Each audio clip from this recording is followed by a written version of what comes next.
Hi, I'm Dr. Jennifer Moses, and this is the syllabus video for Statistics 101 online for the fall 2019 semester from Pierce College. This video is to simply provide a more in-depth explanation about all the policies and procedures as outlined in the syllabus that you see in front of you. The first thing I want to mention is, indeed, it is important that you actually read the syllabus.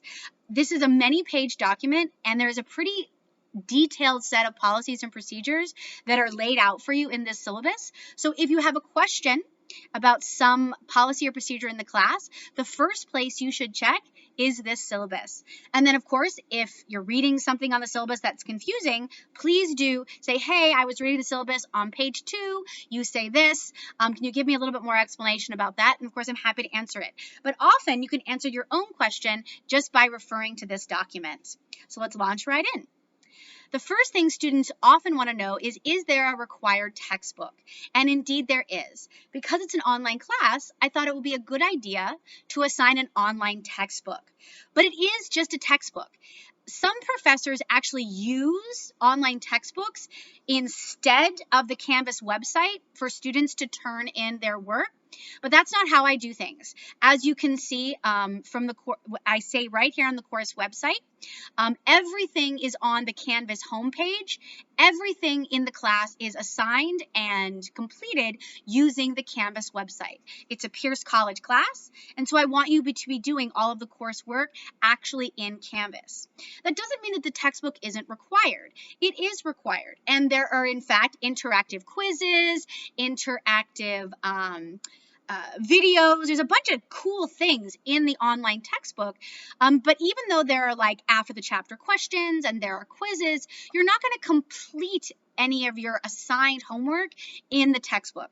Treat it just like you would a hard version, like an actual physical textbook, right, that might have practice questions, but it's just the textbook. You're not going to turn in anything using the textbook. You're just going to do the assigned reading. And then, of course, that assigned reading will have assignments associated with it, but all course assignments are submitted through the Canvas website. Again, all course assignments are submitted through the Canvas website. Is it required, the textbook? Yes, but you're not going to be turning in homework through the textbook. You're going to be turning in any homework, including homework that covers the textbook. You're going to be turning it in on the Canvas website. In addition to this required textbook, there is also required software. The most common software package for psychology and the other behavioral sciences is actually called SPSS, but it's expensive. Like a 6-month version of the program, meaning you can only use it for 6 months, is between $50 and $100 on like the discount websites. That's just a whole big chunk of change that I don't think students should have to throw down when there is a really awesome free version of the same type of software package where they do this cute thing that instead of calling it SPSS, they call it PSPP. So they like flip around the letters. But because it's free, it's not going to come with like an access code. It's not going to be this thing that they send you in the mail where it's automatically going to install for you because you're going to tell it, I want to buy it, and then they just sort of pre-package it for you. It's completely free. Because of that, you're going to need to download it from an open source website, which means you're going to need to know what kind of computer you have.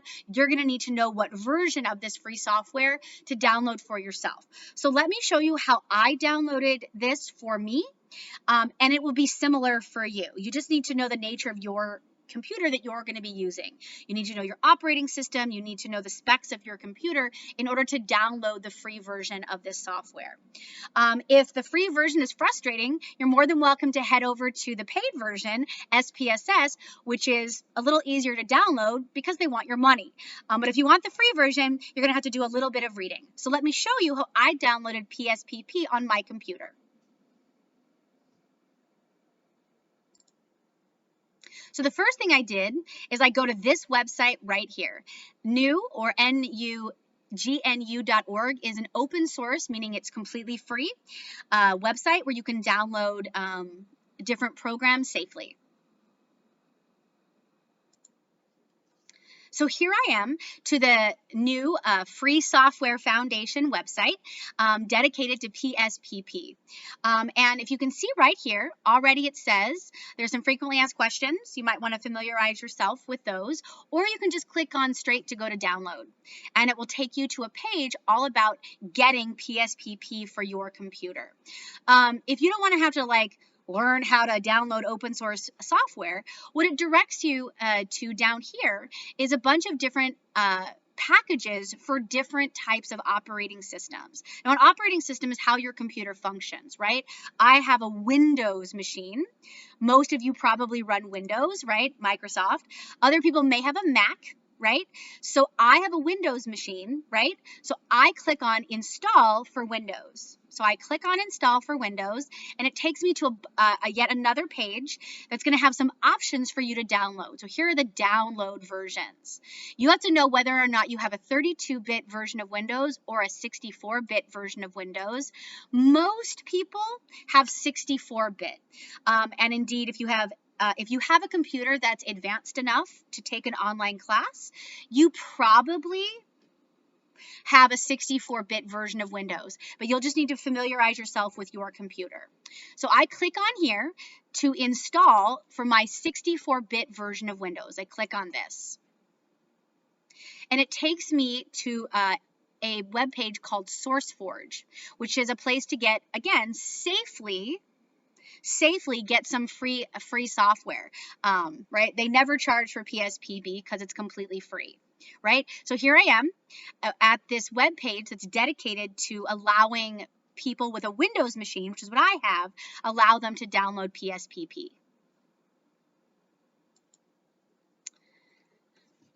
Now for most students, hold on. Now, for most students, the installer software for PSPP automatically starts to download. But if it doesn't for you, you can click on Problems Downloading, and then you can click on this direct link for you to download the PSPP files directly.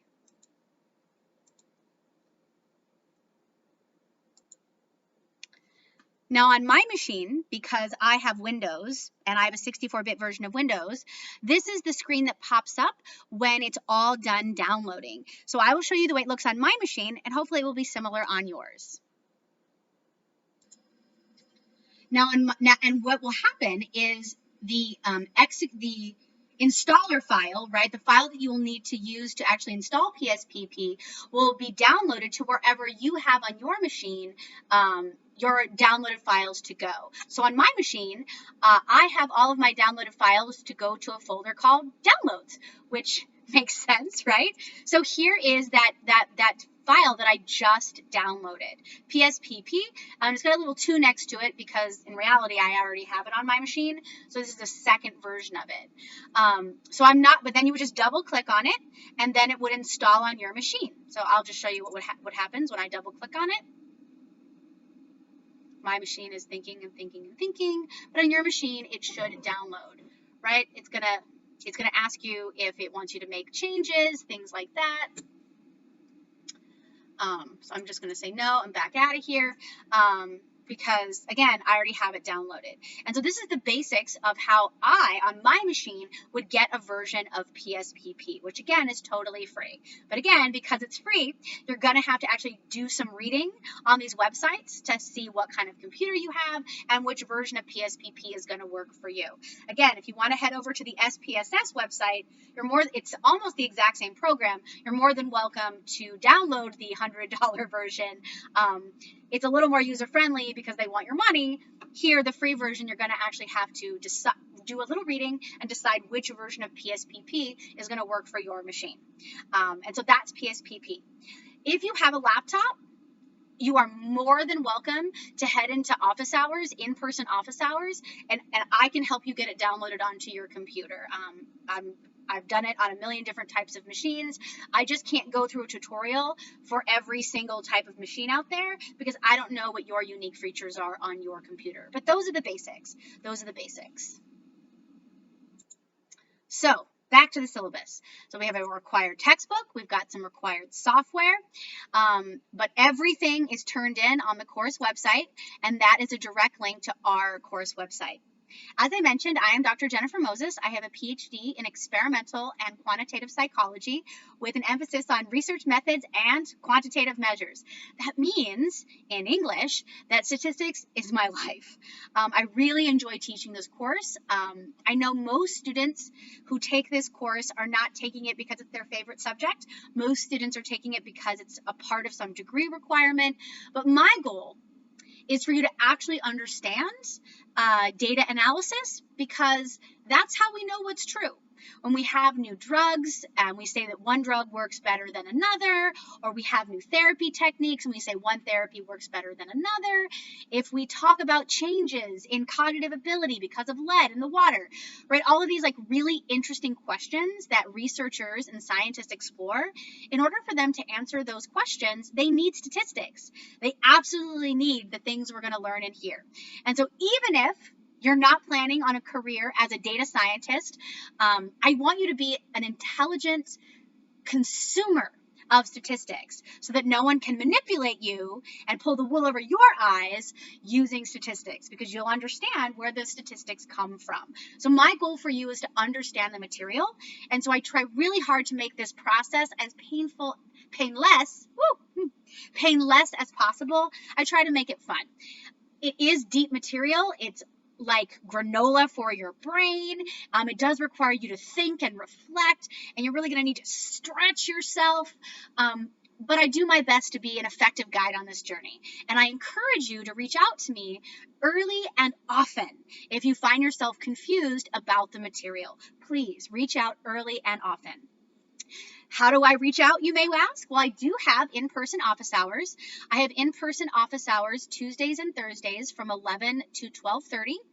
I also can make Confer Zoom appointments, which actually act just like this. If you have a webcam and I have a webcam, we can actually talk to each other using our webcams, which is super fun and cool. And I'm available Monday afternoons by appointment. Actually, Mondays just depends on the Monday. Some Mondays I'm available in the morning, other Mondays I'm available in the afternoon. Some Mondays I'm not available at all, but I am available Mondays in the afternoon if you would like to make a Confer Zoom appointment. Or you can come in and see me in person Tuesdays and Thursdays. I always tell students that going to the Center for Academic Success or hiring a tutor, these are great resources, but there is no better tutor than your professor. Really, there's no better tutor than me. If you find yourself confused, come in and chat with me. Make a Confer Zoom appointment, and we can go over the course material over and over and over and over and over again until you have an understanding of the material. Reach out early and often. I am definitely here to help.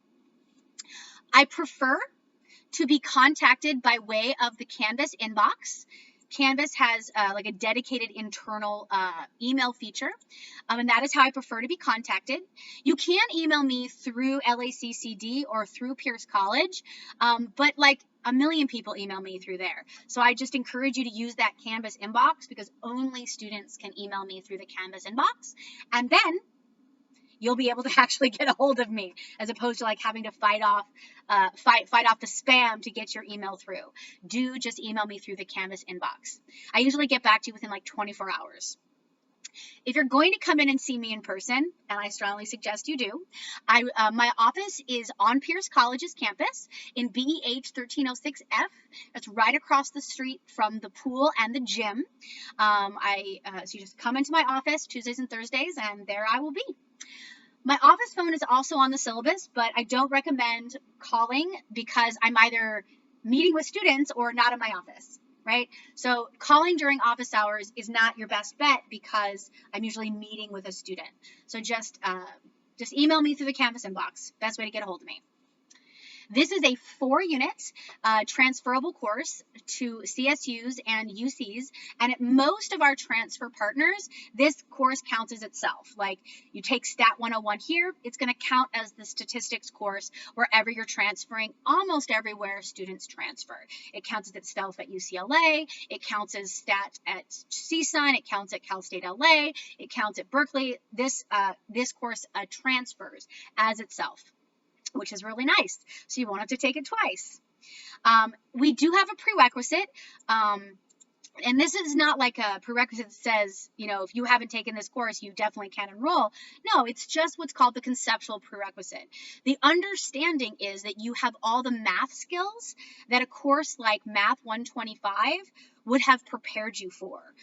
So basic order of operations, being able to solve algebraic equations, understanding about percents, decimals, all of those sort of basic mathematical operations. If you want to feel confident that you have the mathematical background to be successful in this course, there actually is a whole lecture dedicated to it. Our introduction lecture actually goes over all of the math that I assume you've had walking into this course, because it's not actually a math class. Shocking, I know, but it's not. It's why the course is called Stat 101 and not Math 101. Math is its own separate discipline. I'm a psychologist, but this isn't even a psychology class. It's a statistics class. Data analysis, which is what this class really is its own separate special discipline.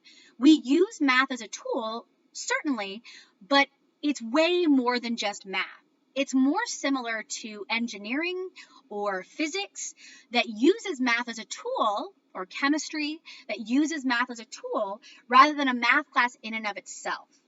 The math skills that you're going to use in here are actually, they don't really go much beyond Algebra 1. You're going to have to solve for x, right? You're going to, we're going to have symbols that represent values, right? We're going to use math as a tool, though. Math as a tool to do what's called data analysis, ask and answer interesting research questions. So it's important that you come into this statistics class with the math background that will allow you to tackle this new subject. But at the end of it, if we both put in some hard work, if I put in hard work teaching and you put hard work into learning, you should be able to understand statistical analysis, understand descriptive and inferential statistics, and be able to apply those things to real-world problems. Which brings us to my teaching philosophy. I try super hard to be a non-scary type person. I want you to reach out to me early and often if you feel confusion with the material. The material is going to be brand new. This is probably the first statistics class you've ever taken. It's the first foray into your first journey into data science. And so I want you to reach out if you find the terms confusing. I can't crawl up into your head. In fact, I can't even see your bright, beautiful faces. I'm talking into a void because I'm talking into a camera. So I won't know if you're confused. The only way I will know if you're confused is if you tell me. If you reach out to me over the Canvas inbox or through what's called the Q&A forum, which is a forum that I have set up on the Canvas website. Unless you tell me that something is, you're lost, I won't be able to help get you back on track. So please reach out to me over email or just come in to see me during office hours. Again, no better tutor. There's no better tutor than your actual professor. So just come in and see me. I usually get back to students right away over email. Usually it's no more than 24 hours until I respond, Monday through Friday. Sometimes I do take the weekend off because I have, a life, right? So, but really, even over the weekend, if I'm checking email, I will get back to you just as soon as I get your question. So just email me early and often. Another way that I try to reach out to you is I actually post an announcement on Canvas every week, a minimum of one announcement. Sometimes there's like 2 or 3 announcements because I email you every week. I put an announcement on Canvas every week. I'm trying to give you as much information as I can about this course and how to be successful in the course all the time. I'm emailing all the time and I'm posting announcements on Canvas all the time. So look out for those.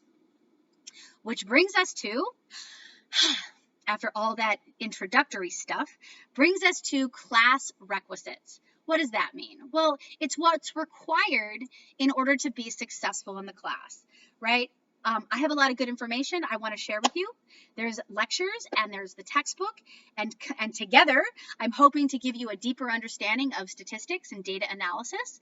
And so what these next sections of the syllabus describe are the features of the class that you're going to need to engage with in order to get the grade you want, and so because you've gotten the understanding that you want. So let's begin. The most important part of this class are recorded lectures. I know not all online classes, if you've taken one before, actually has the professor lecture, but I don't know how to teach a class without actually teaching it. I've yet to figure that out, right? I'm your professor. I want you to understand statistics. I'm going to need to explain them because I don't know how else to get to impart the information. And so I actually have recorded lectures where I have selected the core components of this broad topic called statistics, the basic foundational pieces of information that I think are the most important for you as you move on in whatever your long-term career might be. So I actually have lectures. There are 24 course content lectures that are recorded by me, where I'm just explaining to you some concept. And much like in an in-person class, you would meet for anywhere between an hour and a half to 2 hours twice a week. It's a 4-unit class. So in most 4-unit classes, you would meet for 2 hours twice a week. It's really similar here. Each of the videos that I've made are anywhere between 45 minutes and an hour and a half.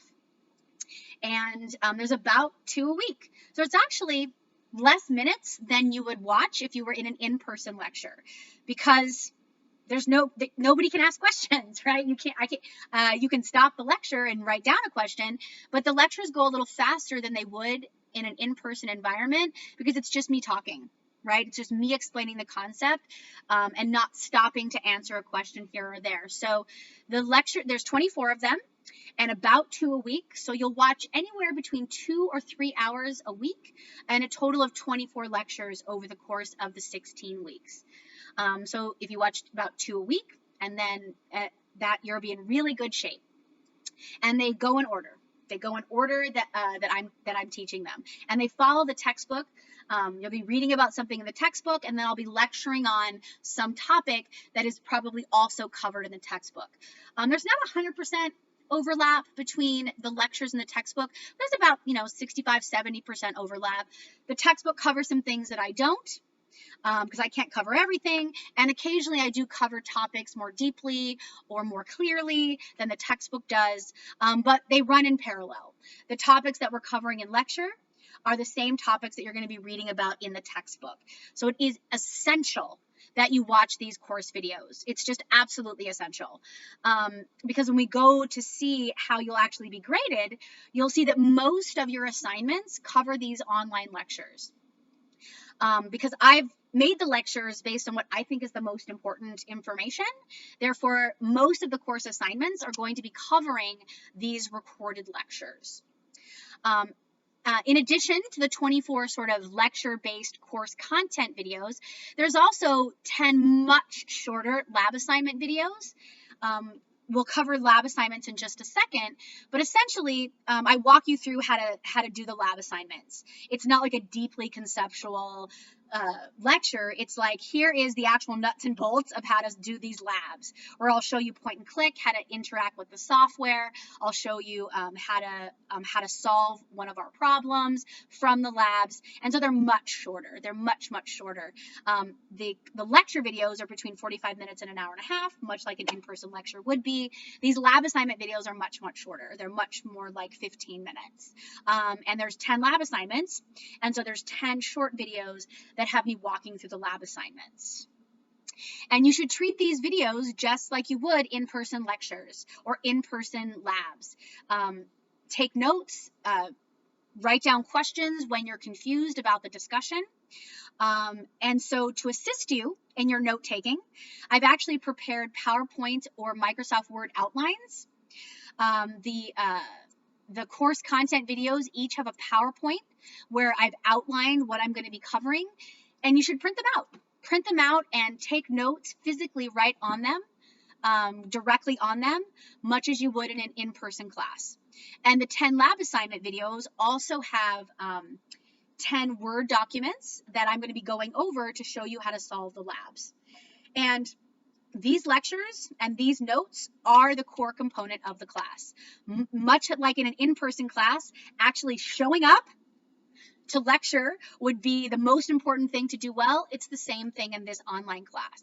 To do well, you have to watch these online lectures. You have to watch them as they're assigned and in order, because the assignments that you're going to be completing in Canvas are supported by and help you understand the online lectures. So it's important that you're doing things as we go, as opposed to trying to binge watch me on a Sunday night before the exam. I do not recommend binge watching these lectures. You should be watching between about 2 of them a week as they are assigned, and there's no confusion. I tell you exactly which lectures you're supposed to be watching every week. I tell you exactly which assignments you're supposed to be doing every week. And if you're doing the assignments and watching the lectures week by week as they're assigned, students pass. Students do very well. Students who don't watch the lectures or try to binge watch them right before the exam don't do well, right? Just like if you tried to attend, 6 hours of lecture right in a row right before an exam, you wouldn't do well in an in-person class. So really, these recorded lectures and taking notes on the recorded lectures is the most important part of the class. So please keep that in mind. So lab assignments. There are 10 lab assignments. Essentially, these lab assignments involve some hand calculation, because we're going to learn how to calculate statistics by hand, which was going to require a little bit of math. And then also learning how to use PSPP. And there are step-by-step flowcharts where I say first click here, then click here, screenshots of the program, and then also a video where I'm walking you through how to complete the lab. And these, there are 10 lab assignments worth 10 points each. So what we'll find is that this is a 400-point class, and so labs are a good 25% of your grade. And in fact, you can actually earn beyond. You can earn extra credit by doing these labs. And they are in fact uploaded on Canvas. Once you finish the lab, you'll complete it and then upload it to the Canvas website as an assignment. And I do accept late labs. They are in general due on Sundays. There are 10 of them over 16 weeks. So most Sundays there'll be a lab due. And they're due at 11:30 p.m. Not midnight, because then there's always confusion about when things are actually due. They're due at 11:30 at night on Sundays, usually. And I do accept them late because I really want you to do them. The labs are excellent preparation. I might even call them prophecy about what would be required for you on the exam. The labs are, in terms of calculation. I find that students get very anxious about the math portion of the exams, but the math is really just knowing when you need to use a particular equation. Because I actually give you all of the equations on the exam. You don't have to memorize anything, but you do need to know when and under what circumstance you should use the different equations provided. And the lab assignments are really good preparation, prophetic prophecy about what will be on the exam in terms of calculation. And so I really want you to do them. You can get, and they're graded pass fail. If you, I provide actually an example. I provide an example for how to do the labs. It's actually a point-by-point example as well as a guide. I really want you to do them because they're such good preparation for the exam. They're just such good practice. And if you do them and you attempt all the problems, even if you make mistakes, you get full credit. I want you to do them so badly that even if they're late, I will still accept them for 50% credit up to 2 days after that they are due. The reason I can't accept them late forever, why there's a cap of 48 hours, is because I actually post a solution. So I actually have a step-by-step guide on how to use the software. I also have an example of exactly how to format your lab. There's an example right on there. And then I post a solution after the fact about how you should have solved all the problems and formatted your labs. And so because I post a solution, I need you to turn them in within 48 hours after the due date if you want any credit at all. But if you if you upload on time and you attempt all the problems, even if you make some mistakes, you will get full credit, all 10 points. And so that's just really great. So please take the lab seriously. They're one of the best assignments I can give you to sort of help you practice what we learn in the lecture. When we look, so I have 2 important bullet points down here. So let's talk about that. Students often want to know if there's extra credit in the class, and indeed there is. There is absolutely extra credit in this class. When we look at the point breakdown for this 400-point class, we'll see that I've allocated 90 points towards those 400 points. Well, what does this mean? Well, since there's 10 labs, 10, worth 10 points each, that means once you've actually earned 90 lab points, any additional points for labs you earn beyond 90, you can count as extra credit. So 10 of the lab points count as extra credit. And so if you do all the labs for full credit, you will have earned yourself 10 points. I don't sprinkle 10 points on you at the end. This is just in Canvas, there are 10 labs worth 10 points each. But then at the end of the semester, 10 of those points will be considered extra credit because only 90 points are a part of that 400-point breakdown. 10 of the lab points are extra credit. And this is a bummer bullet point. Students who cheat can't earn extra credit, sadly. Another way to earn points in this 400-point class is through online quizzes. And this is where your textbook comes into play. The lab assignments come directly from lecture because I wrote the lab assignments and I wrote the lectures, right? So the labs that we just went over, they're really embedded in the lectures. But I want you to read the required textbook. I do. And so what I've done is I've downloaded all of the quizzes from the publisher onto Canvas. So you will take these 13 quizzes that cover the textbook, and it covers the entirety of the textbook. So it's going to be covering things that I won't be talking about in lecture. And so to help support you in doing well on these quizzes, they're open book. These short 5-point quizzes, because they're only 5 points each, only 5 questions, right? They're really short, they're open book, and you can take them as often as you want, over and over and over and over and over again until you get a perfect score, up until the day they are due. It's a 16-week class. There are 13 online quizzes. So most Saturdays, there will be a quiz due at 11:30. But again, they're only 5 questions. They're open book, and they're going to cover the entirety of the textbook. So they're going to be asking questions, again, that I do not cover in lecture, which is why the textbook is required. If you want to do well on these quizzes, you will need to have purchased access to the online textbook. Of course, you are the decider of your life, right? If you choose not to purchase the online textbook, there's no penalty. Like, I don't check to see if you've purchased the textbook. But if you don't purchase the textbook, then you will not be able to do very well on these online quizzes. Because again, there's only about 70% overlap between me and the textbook. And there's a couple of quizzes that often will ask questions that I don't cover in the lecture because I can't have like 60 hours of lecture for you to watch, which is what you would need for me to cover the entirety of the textbook. Nope, the lectures cover the core central themes that I think are the most important, but I want you to be familiar with everything the textbook has to offer. So the online open book quizzes that are short, 5 questions each. And you can take them as often as you want until you get a perfect score. There are different questions every time you take the quiz. So if you get a 3 out of 5 the first time you take it, you may see different questions the next time you take it. There's about 50 possible questions that you might see for each of the 13 online quizzes. So just keep that in mind. But they're open book, and you can take them again and again and again until you get full credit. So those are the online quizzes. There's 2 exceptions to the quizzes. Only 11 of the quizzes are actually from the textbook. Your first quiz is actually just a syllabus quiz, and it's 10 questions, still only worth 5 points. And your third quiz is actually just a student survey.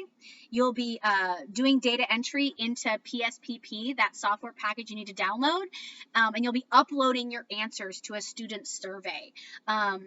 so we can have a real data set to work from. So the first and third quizzes are actually not covering the textbook, but they're actually super easy because they're just either the syllabus or tell me about you. But all the others, all the rest of the quizzes cover the textbook. And so you will need that textbook in order to do well on these quizzes.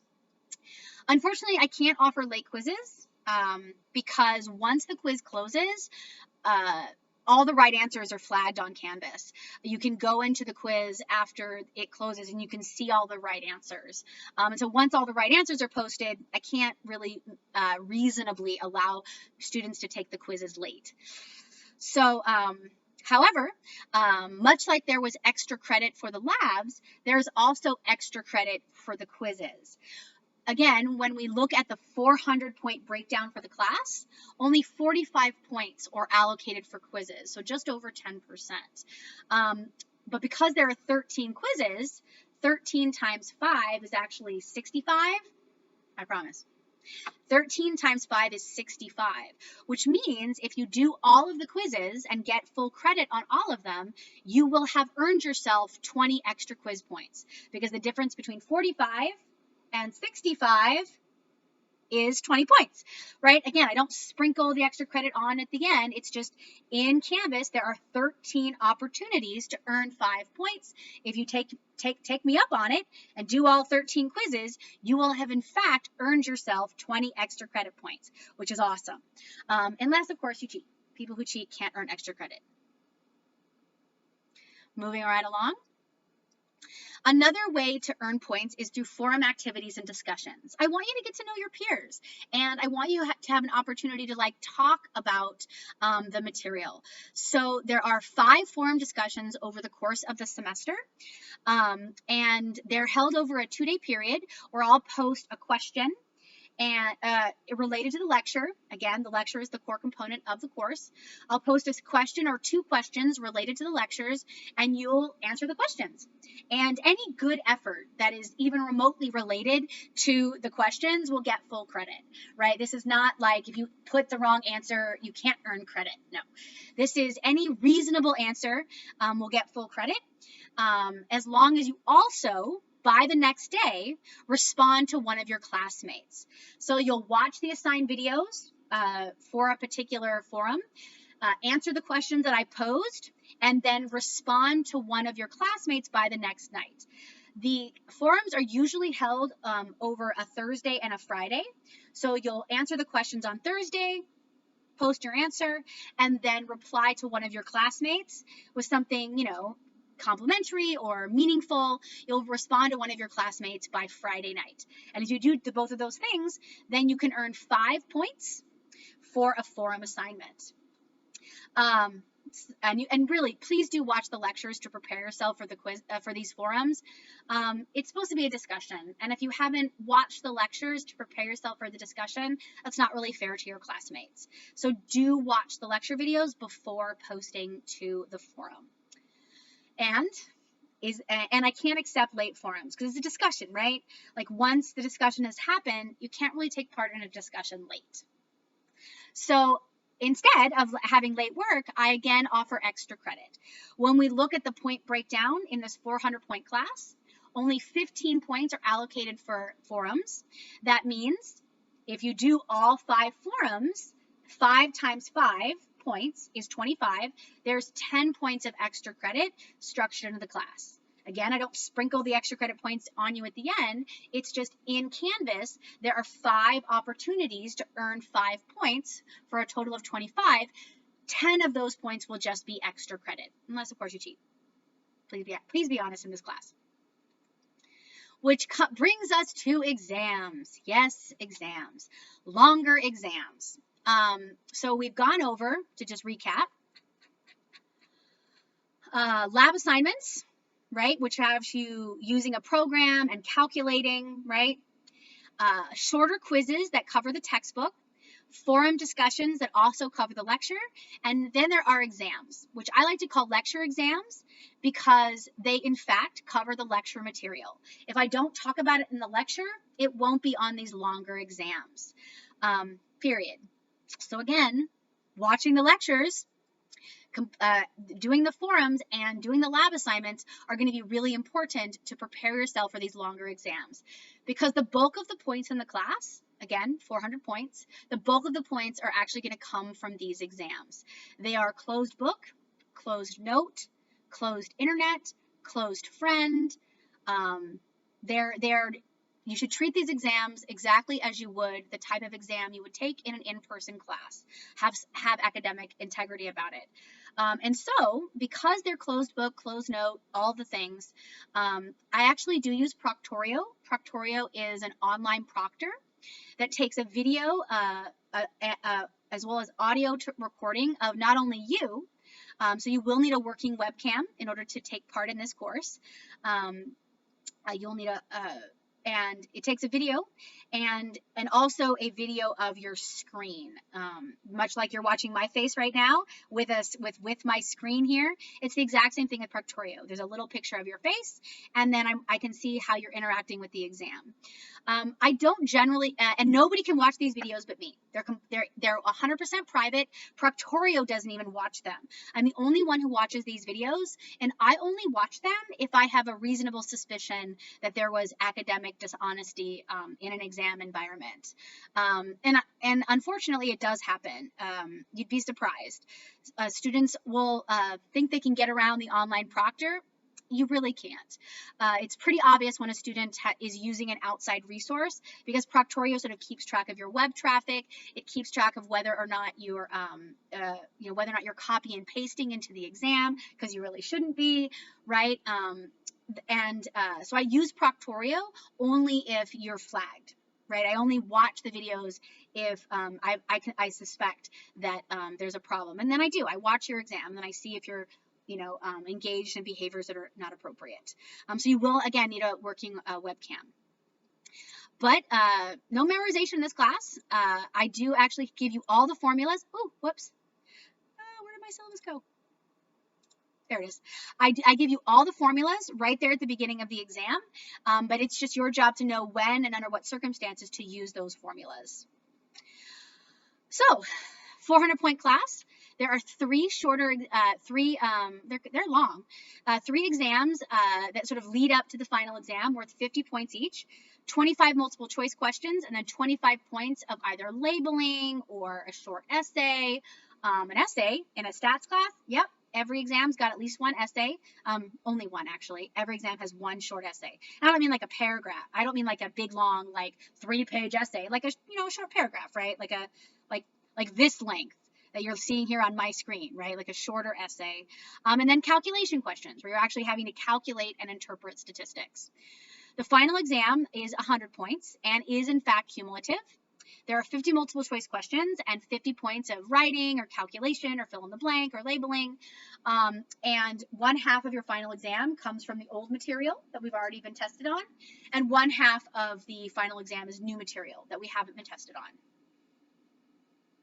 Other important things to know about the exams is we do use calculators in this class, but we only use a simple basic function calculator. We don't use graphing calculators. We don't use scientific calculators. You may not use the calculator on your cell phone. You may not use the calculator on your computer. You have to use a simple basic function calculator that can add, subtract, multiply, and divide, and then take a square root. If you can find a basic calculator that can also do squaring, great, but most basic function calculators don't even do squaring. And then the way we square is simply taking a number and multiplying it by itself, right? 3 squared is 3 times 3. 2.2 squared is 2.2 times 2.2. So you'll need to buy yourself a $2 to $5 basic function calculator. You can get them at the Dollar Tree, you can get them at Target, you can buy them at Walmart. They're usually no more than $5. And as long as it's got a square root symbol, you'll be in really good shape. But please do not use an advanced function calculator, because advanced function calculators can do the statistics for you. And oftentimes those advanced function calculators give you more information than you're supposed to have on the exam, right? It gives you information that's supposed to come from your brain, or gives you more information than you can reasonably know. And sometimes students have used an advanced calculator because they're like, oh, Dr. Moses is never going to know. And then they put something on an exam that they can't have known without an advanced calculator, and that's cheating. So please do not use an advanced calculator. Don't use an online calculator. Don't use your computer's calculator. Get yourself a simple basic function calculator. It's really all you're going to need to be successful in the class. In addition, because we use Proctorio and because we need to maintain the security of exams, exams are only open for a 1-week window. And after that 1-week window, the exams close. They just can't be open forever, right? So I don't offer makeup exams. Once the exam period closes, I don't reopen exams. So if for some life happens reason you miss an exam, that's okay. Your final exam, the percentage can replace a missed previous exam or even a low one. I essentially will take the percentage that you get on your final exam, and if it's higher than any of your previous percentages, then I simply replace that lowest grade with the percentage that you get on the final. So as an example of this, let's say you get a 30 out of 50 on a previous exam. That's a 60%, but let's say on the final you get an 80 out of 100, which is an 80%. I'm going to add 10 points to that previous exam to turn that 30 into a 40, because your final exam was an 80%, and now that previous exam is also an 80%. But that works with a missed exam as well. Let's say you missed exam 2, you have a big old 0 there for exam 2. If you get an 80% on the final, then that 0 will become a 40 out of 50. So I have an exam replacement policy. But again, please don't cheat. Students who engage in academic dishonesty cannot use this replacement policy.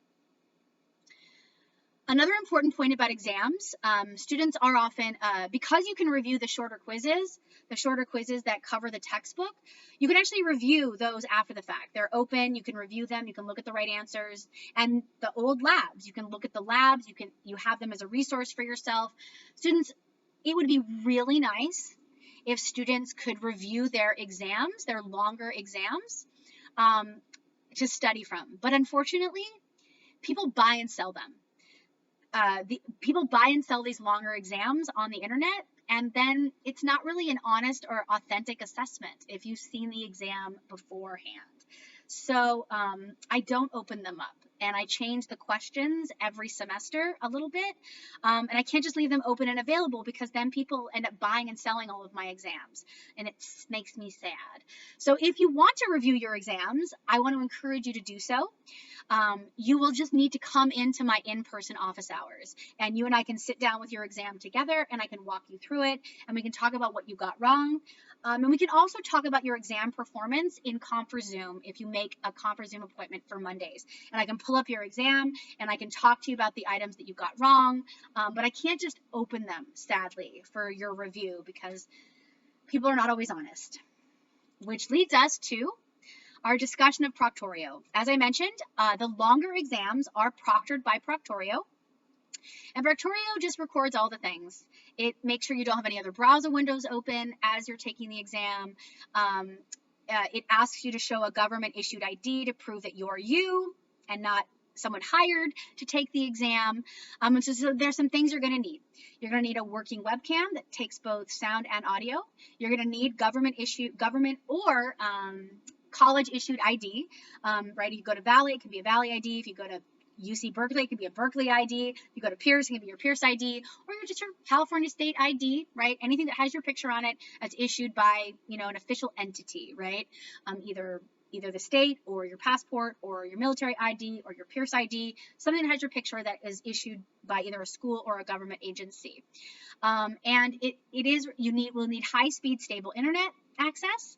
It's an online class, so you will need high-speed stable internet, and you will need to take the exams in a private environment. And then the videos that are recorded of you, they're saved for 1 year, and then after 1 year, all of the videos are completely deleted, and they're never shared with anybody but me, right? I'm the only one who can ever watch them. Most students have absolutely no problem using Proctorio. Like I would say 99 out of 100 times, students have absolutely no problem using it. But every once in a while, there is some technical glitch that happens. You'll get logged out of the exam unexpectedly. Your internet will go out unexpectedly. Just some weird thing will happen. And so there is Proctorio tech support. And down here is some information on, once you've downloaded Proctorio, of how to access Proctorio tech support. And you just need to contact them. If anything should happen during your exam, you cannot contact me, because exams are open for a whole week and I can't help you, because once you enter the exam, your time starts running and you have an hour and 40 minutes to complete the 50-point exams and 3 hours to complete your final exam. But once you go into the exam, that time starts running, because unfortunately, if I don't have the time keep running, some students may be tempted to like accidentally exit the exam and then look through their notes and then come back later. So I actually give you more time than the in-person students get. In-person students usually only get about an hour and 15 minutes to do exams. You get almost a full half an hour longer. And that's for tech support. That's absolutely for tech support. So that if you experience a problem, you can contact them with this little icon that will be in your browser window, or you can call them, or you can email them. And so you'll have like 30 minutes to sort of troubleshoot whatever the problem is and get back into the exam. The other requirement is Chrome. I forgot to mention that. Unfortunately, Proctorio only works in Chrome. Lame. I wish it worked in Firefox or another program, but it doesn't. It only works in Chrome. And so that's Proctorio. It's pretty, again, most students have no problem using it. And that's it. So to recap, how are you going to get the grade that you want? How are you going to get to those number of points? You're going to watch the lectures, take notes, ask for help early and often if you become confused. Complete the lab assignments, which will allow you to practice actually calculating and actually running the statistics in PSPP. Do the reading. Do the textbook reading and take the open book quizzes. But again, the textbook is not what prepares you for the longer exam. So just treat these quizzes as supplemental. Treat them as open book supplemental quizzes. Take part in the forum discussions, which again are all about the lectures, and then study for using the lectures. Again, lectures. Take the lecture-based exams, the 3 exams over the course of the semester, and then the longer 100-point final. Download and use Proctorio. So then, which brings us to grades. Canvas is great for turning in assignments. Canvas is great for you taking quizzes, turning in your labs. It's very user-friendly. It's great for all the things. But because I offer a lot of extra credit in this class, I actually offer 10% extra credit. There's 400 points in the class, and there's 40 points of extra credit. Because I offer so much extra credit, you can't use the Canvas percentage to estimate your grade accurately. And I will not be using the Canvas percentage to assign grades. Rather, because it's going to be an underestimate. Because you can't tell Canvas that things are extra credit. Lame. It's so lame. You can't use Canvas when we used to use Moodle, you could actually tell Moodle that certain assignments were extra credit. And you could actually tell Moodle what the total number of points in the class is. Canvas doesn't let you do that. It's so irritating. So unfortunately, because there's 40 points of extra credit in the class, Canvas is going to think that the class is out of 440 points. But the class is out of 400 points. That's it, 400 points. If you earn 400 points, you have 100%. But Canvas isn't going to know that. Canvas is going to think that the class is out of 440 points. So Canvas is always going to underestimate your grade. It's going to tell you that your grade is much worse than it actually is, because Canvas doesn't know that 40 of the points that are in its system are extra credit. So let's see how that works in practical application. Right? There isn't going to be an extra credit column on Canvas. I'm not going to just add 40 points to your total at the end. Rather, there's going to be 13 quizzes. 20 of the quiz points of the 13 quizzes are extra credit. There's going to be 5 forums. 10 points of those 5 forums are extra credit. There's going to be 10 labs. 10 of those points from those 10 labs are extra credit. And so at the end, let's say there's a student who has earned that's earned a certain number of points. Let's say by the end of the semester, a student named Claudia has earned 325 points. what's going to show up on Canvas is that she has a 74%, because Canvas goes, oh, 325 out of 440 points. But what Canvas doesn't realize is that 40 of her 325 points were extra credit. So she really has 325 points out of 400, because that's all the class is out of, right? These 40 points that Canvas goes, wait, there are these 40 other points that she earned, right? Either way, however many of those extra credit points that she earned, they're already reflected in her 325. And Canvas goes 325 out of 440, and I go, not so fast, Canvas. That's 325 out of only 400. And when the denominator is smaller, the whole percentage gets bigger, right?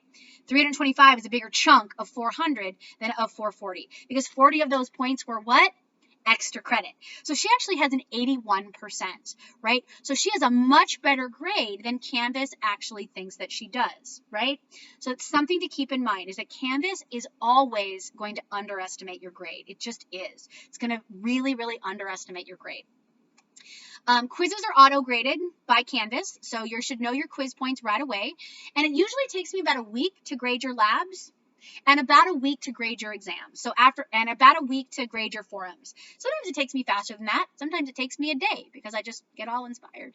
But it's usually about a week. And I will ask that you wait 2 weeks before growing concerned. I've never actually taken 2 weeks to grade an assignment. The longest I've ever taken was 9 days. But please don't be concerned if you don't see a grade for a forum or a lab or an exam before 2 weeks. Just give me that space to do all the grading, because there's a lot of y'all. I've got like 100 students, right? So please just give me the space. But usually it's within about a week. Usually it's really fast. So just keep that in mind. So because the class is out of 300, because the class total is 400 points plus 40 extra credit points, as long as you keep in mind that 100% is only 400 points, then grades will be assigned based on those number of points. It's a points-based class. If you have 90% of 400, that's an A. That's 360, because that's 90% of 400. If you have 320 points, well, that's 80% of 400, and that's a B. If you have 280 points, well, that's 70% of 400, and that's a C. And then if you have 240 points, well, that's 60% of 400, and that is a D. And so if we look then at the class, how do I arrive at that 400 points, right? 15 forum points, 45 quiz points, 90 lab points, and then the 3 shorter exams, 50 points each, and then the final exam. So 15 plus 45 plus 90 plus 50 plus 50 plus 50 plus 100, well, that's 400.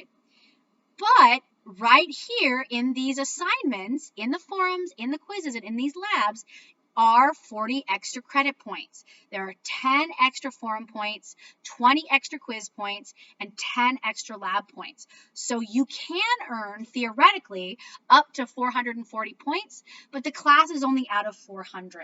So you get those 40 points of extra credit. So that's 10%. You can bolster your grade up to 10%, depending on how well you do on all the various assignments. So you got to do all the assignments in the first week. No kidding. Online class, statistics is a challenging subject, not because it's impossible. It's not. It's just it's brand new. I bet you've never taken a stats class before, most of you. And so the first time you learn anything, it's challenging. So your brain is going to stretch. So you really have to be engaged. You have to be engaged. So my drop policy is you have to complete all the assignments in what's called the census period. You have to complete them all, because my experience is students that are not engaged in the first week or two never get engaged and fail the course. And that just doesn't do anyone a good service. That's not a good service to you as the student. If you're not ready for this online class, don't take it. And it's not a service to your classmates, because there are other students who are waiting. There's a long wait list for this class. So if you don't do if you miss even a single assignment in the first week or 2 weeks, I do drop you unless you email me to let me know. Oh, I forgot there was a quiz. My rabbit ran away. My son got sick. I had to go to the emergency room. Hey, man, I'm not going to drop you if something serious happens in your life. But if you just sort of aren't engaged and blow off the assignments in the first couple of weeks, I know you're not going to be successful, and it's really best for all concerned if you're dropped from the course. After the first 2 weeks, you really have to become vapor, like disappear on me for you and do nothing in order for me to drop you. Really, after the first 2 weeks, it's your responsibility to drop yourself. Due dates are not flexible. Again, I do accept labs late because I want you to do them so badly, and I have the freedom of posting the solution after the grace period is over. But except if there happens to be a religious observance that falls on a due date, of course, I don't want to penalize you because you're going to be taking part in a religious observance. So there's a couple of ways I handle this. The first way is everything's open early, right? For a given section of the class, everything's open from the get-go. If you've already been on Canvas, all the quizzes are open, both labs are open, and the forum is already open, and you can complete it early. So if you're a person who quizzes are due on Saturday, like I said, but if you're a person who can't engage with anything technology on Saturdays, that's no problem. You can do the quiz early. You can turn it in on Friday, or you can wait until after sundown on Saturday and turn it in late because it's not due till 11:30. They're open early so that you can actually complete the assignments before your religious observance, and they're usually open for a good chunk of time, right? Like the exam is open for an entire week. So that's usually the best course of action. But if for whatever reason there's like some long of religious observance where a due date is falling exactly when you're going to be taking part in something and you can't reasonably do the assignment early, you just need to reach out to me and let me know. Reach out to me and let me know, the name of the observance, how you're going to be prevented from doing the assignment, and then we can work together to find a reasonable accommodation, right? But you have to just email me ahead of time so we can work on that accommodation together. Because we do interact with each other over email and we do interact with each other over the forums, really the most important thing for our student conduct is to just treat this as a professional environment. Treat your email correspondence to me as you would any sort of professional letter. Don't treat it as a text message. Treat it as a professional back and forth. And the same thing with your classmates when you're interacting with them over the forums. Be respectful and be professional, because college and academia in general is a professional environment. If you have a special service accommodation, you do need to be actually registered officially with special services, because I'm not trained or do not have expertise in evaluating people's accommodations for various learning challenges. I simply don't have that expertise. I'm not that kind of doctor. So you will need to actually make an appointment and register with special services if you're going to need extra time on exams, or if you need some particular piece of software to support you in the course. You'll need to reach out to special services and register with them formally. Most students don't need further accommodation other than longer exams, having longer in the exams. And that's very easy to do. You just reach out to special services, make an appointment. They will evaluate your documentation for your learning challenge, and then they'll let me know per your request that you would like longer in the exams. Because most of the other accommodations are sort of automatically there in an online environment. You're required to take the exam in a distraction-free place. You're required to take it in person. All of the lectures come with a set of PowerPoints to assist you in note taking. You can stop the lecture and finish taking your notes, which for most students that sort of relieves them of the need to have a dedicated note taker. Online classes are really good for students with learning challenges, because most of the accommodations are sort of already built in, right? You can stop the lecture, restart the lecture. There's PowerPoints already ready to assist you in your note taking, right? But if for whatever reason you do actually need to physically take your exam in special services because you need a translator or an interpreter or a particular piece of software, or you need exams blown up really big and can't do that on your computer, that's fine. You just need to let me know you're intending on doing that before each and every exam, because It's an online class. I don't make paper versions of the exam. So if you need a paper and pencil version of the exam to take in special services, you just have to work with me and communicate with me before each and every exam so that I make sure to print out an exam, especially for you, and walk it over to special services. Which brings us to the biggest bummer of this lecture video. Please don't cheat. Man, it seems like every semester there are students that try to cut corners and try to find a way around the online proctor or try to find a way around actually having to engage with the material. And man, have I seen it all. I've seen students have another computer over here and they're like obviously looking over at another computer using some online calculator. I've seen students have their computer be like mirrored and have someone else be feeding them answers. Man, I've seen it all, and I gotta tell you, I am super good at detecting academic dishonesty. I know when a student has cheated, and Proctorio always flags your exam. So please just don't do it. There's no bigger drag for me than to have to give you a 0 on an assignment and have to report you to the college. Just don't do it, right? If you're lost, if you're struggling, get help. Don't cut corners because it's never worth it. Which brings us to the last part of the syllabus that I wrote, which is our plan of instruction. If we look here, I have a very detailed guide on everything you're supposed to be doing week by week. You're supposed to be watching this syllabus video, which, oh yeah, look at that, it's about an hour. You watch the introduction video, which is about the mathematics of the course. You'll watch the data video. And so as you can see, this first week, you're watching about 3 hours worth of lecture, much as you would watch about 3 hours of lecture in an in-person class. That's a 4-unit class. It's actually, you'd actually be in class for 4 hours if it was a 4-unit class. But fortunately, in an online environment, the lectures are a little shorter.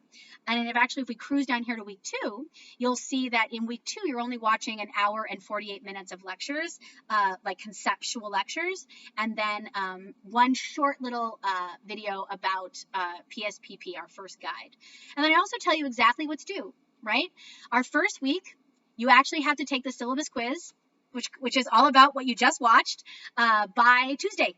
You have to, because I want to make sure students are engaged. And then you do need to get access to the textbook and do your first reading on that very first chapter and take a quiz on it by Saturday. Again, most quizzes are due on Saturdays. And then during our second week, we'll be having our an ungraded Proctorio practice quiz. It is required because I want to make sure your computer's all set up for Proctorio, and that's due on Tuesday again. But then there's an actual quiz due on Saturday, but that's not actually on the textbook. That's just a student survey. It's to ensure you have PSPP downloaded properly and you can get help from me and troubleshoot with me. You'll have to come into in-person office hours with a laptop if you want my help with PSPP. But you'll be actually downloading PSPP and actually entering in your answers to a student survey by that second Saturday. And then our first lab assignment is due on that Sunday. And as we go through the weeks, you'll see, I'll tell you exactly which lecture videos you're supposed to be watching, exactly which chapters you're supposed to be reading, and exactly which assignments you're supposed to be doing, and exactly when they're due. And then, as I said, exams are open for a whole week, and there's no new learning during exam weeks. I would not like that if I was a student. You want me to watch lectures and take an exam all during the same week? Nope. Every 4 weeks we take an exam and there's no new assignments, no new lectures during that exam week. So you have that entire week to sort of wrap your head around the material, study for the material, come to office hours, get help before that exam is due on that Sunday night.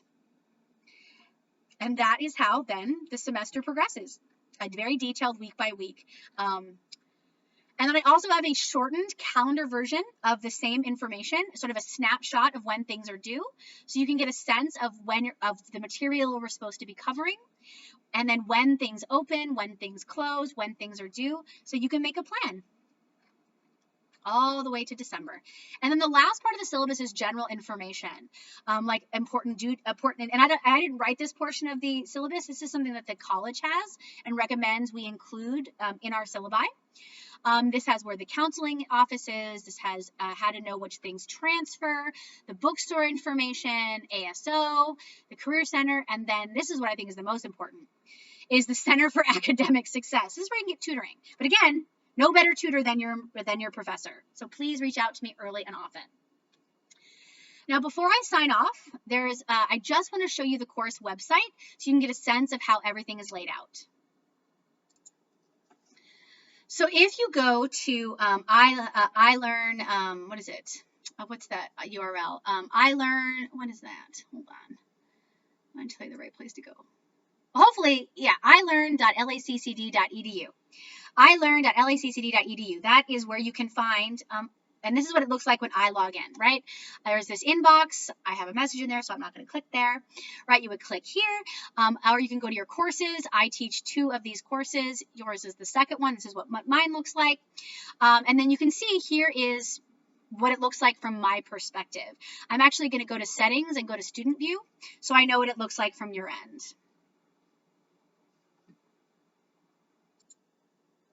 So alrighty, here we are. Here is the course website. Now I haven't posted any announcements yet, but when I do, the announcements will actually show up right here as well. Now, I have designed this course to be accessed from the home page. Yes, there's a million things over here on the left, assignments, quizzes, discussions, but really, except for like the grades, everything is right here on this website, right on the home page.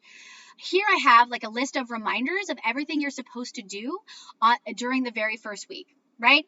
You're supposed to watch the syllabus, introduction, and data video, read chapter 1, and take the first 2, take the first quizzes. That's what you're supposed to be doing. And then if you scroll down, you'll see I have a link to the Top Hat textbook. I also have a link to that PSPP software. It's free, but you will actually have to, again, there's not one thing you can, there's a separate PSPP download for different types of machines. So again, you're going to have to troubleshoot it a little bit for yourself or reach out to the new project, GNU project itself, to get help. They have a frequently asked questions page. But again, I showed you how I could download into a Windows machine. Alternatively, you can bring your machine if you have a laptop into office hours, and I'm happy to help. But just I can't know what your machine is like to know which version you need to download. Here we have the syllabi right here, which hopefully you've already viewed. Here's the Q&A forum that I mentioned. This is where you can go to ask questions, where it's like an open forum. You can, and because oftentimes your peers, your classmates know things even before I might respond. And then if you have a question, everyone can benefit from your question. So I encourage you to post in the Q&A forum as well. Here is a quiz to see if you're ready for an online class. They're not for everybody. Here's a tongue-in-cheek, sort of funny a set of instructions on how to write an academic email. And then here are some just like Canvas guides, sort of a guide to the home page for Canvas. Here is a guide to how to submit your lab step by step. A guide to Canvas again, how to post to forums in Canvas. And then here are some proctorio guides and that proctorio practice quiz that is due this week. Due on Tuesday the 3rd, so next week. And then we have our first set of lecture videos. And what you'll notice here is that there are 2 sets of lecture videos for every topic. That's not because I want you to watch 2 videos. No, it's because I like YouTube. I really like it as a platform, but YouTube garbles its closed captioning. I do not trust the closed captioning from YouTube. So I wanted to get all of our course videos professionally closed captioned. And so there is a website called 3C Media that will do that. But 3C Media isn't as interactive a platform as YouTube. It's not quite as user friendly, unfortunately. So this is where you should click if you really like closed captioning. You should go to YouTube if you sort of know YouTube, if you like YouTube. So I just have 2 different options for you for each of the course videos. You can either go to YouTube and watch them, or you can go to 3C Media, which has professional closed captioning. And so again, for every video, I have 2 different options for you. Intro, data, measurement, distributions, central tendency, and variability are our first set of lectures that prepare you for the first exam. And then here are those promised notes. First things first is I actually have a study guide, and I put it first because students always want it first. So here's that study guide that gives you sort of tips and tricks on how to be successful on the first exam. And then here are those notes that support the lectures. See, introduction lecture and here are the introduction notes. And much like I have 2 versions of the lectures, YouTube and 3C Media, I also have 2 versions of the notes. I have one in PowerPoint, but in order to use that, you need Microsoft Office. And not everyone has Microsoft Office. So I also have a PDF version for people who want a PDF version, because PDF is open source, and you can get a free program to read PDF files. And so again, there's one set of notes in 2 different versions for all of the different lectures up here. I also usually have a couple of cheat sheets here, like how to calculate a standard deviation. So this is sort of the lecture notes that prepare you for the first exam. And then you have the assignments. Again, notice we haven't had to click around anywhere. We just had to scroll down the home page. Just scroll down the home page. Here we have the quizzes. Here's quiz 1, syllabus. Here's the quiz 2, which covers chapter 1, due on Saturday. Proctorial practice quiz due next Tuesday. And then we have quiz 3, which is that student survey. And here are the questions for the student survey. I have a Word version and a PDF version. Again, same survey, 2 different versions. And then here is that the actual PSPP file that you will need to actually input your file, your answers into. It's like our first, that's your assignment, is to input your answers into the PSPP file. And then here are the learning guides that I've created for PSPP. And if you look on the syllabus, actually reading these guides is an assignment for the first week. So you will have already done that. And then we have our next quiz and then our forum activity, right? So the quizzes and forums. Scroll down a little further, and then we have our lab assignments. Lab assignments come with some resources. Lab assignments come with an example for you to use in both Word and PDF versions. Same example, 2 different versions. Also comes with a guide for PSPP, like a flow chart, click here, click here, click here for PSPP. And then it comes with a solution. But again, the solution won't be available until after the lab closes. And again, it comes in 2 different versions for people who have Microsoft Office and for people who don't. And then the same thing for lab assignment 2. And then here is that first exam, which won't be open until the 16th. And so, yes, you can click around and go to grades, right? And it will tell you your grades, right? Here, I haven't done anything, so I don't have any grades, but that would be your grades, right? You can click on quizzes, and it will show you the quizzes that are open. Quiz 3 isn't here because that's actually something you upload, but it's going to have some quizzes here. You could click on here and see the assignments, right? And that's everything, right? All the assignments that are open and available right now. You click here for the discussions, right? You see the Q&A forum, and you can see your first forum activity.